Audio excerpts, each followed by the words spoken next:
राज्य सरकारी कर्मचारी मध्यवर्ती संघटना महाराष्ट्र जिल्हा शाखा अमरावती यांच्या वतीने 8 जानेवारी रोजी देशव्यापी लाक्षणिक संपाचे आयोजन करण्यात आले होते।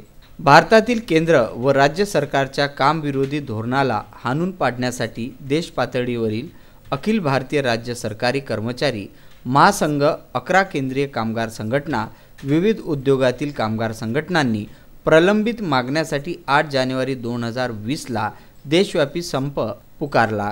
या संपामध्ये राज्य सरकारी कर्मचारीही सामील झाले होते। सर्वांनी या संपामध्ये 100% आपली सहभागिता दाखवली। जिल्हा ट्रेड युनियन काउन्सिलच्या नेतृत्वाखाली सर्व उद्योगातील कामगार कर्मचाऱ्यांचा विशाल मोर्चा नेहरू मैदान येथून दुपारी 2 वाजता निघाला आणि जिल्हाधिकारी कार्यालय येथे पोहोचून जिल्हाधिकाऱ्यांना मोर्चाच्या शिष्टमंडळाने निवेदन दिले। अंशदायी पेन्शन योजना रद्द करून जुनीच पेन्शन योजना लागू करा।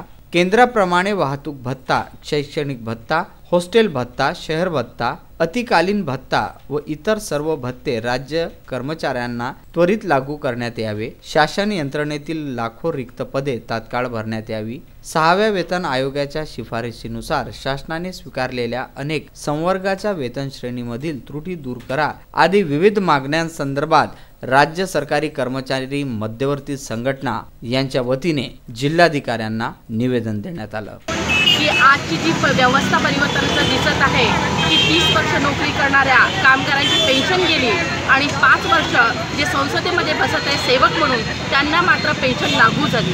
हा अत्यंत विरोधाभास सध्याच्या व्यवस्थेमध्ये निर्माण झालेला आहे।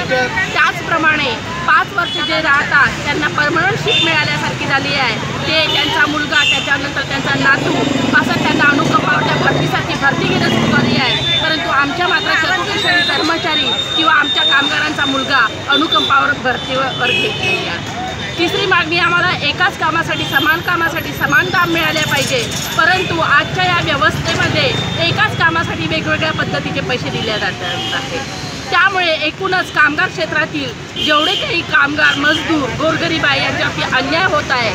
शेतकऱ्यांचा भूमिहीन झाला, भूमिहीनचा पुत्र मजदूर झाला, परंतु ज्याच्याजवळ काहीच नव्हते त्यांच्याजवळ मात्र 4 पिढ्यांची संपत्ती जमा झालेली आहे। हा संपूर्ण हिशोब देणार कोण याकरिता आज संपूर्ण कामगार मजदूर वर्ग एकत्रित होऊन आजचा हा देशव्यापी संप आम्ही आज करत।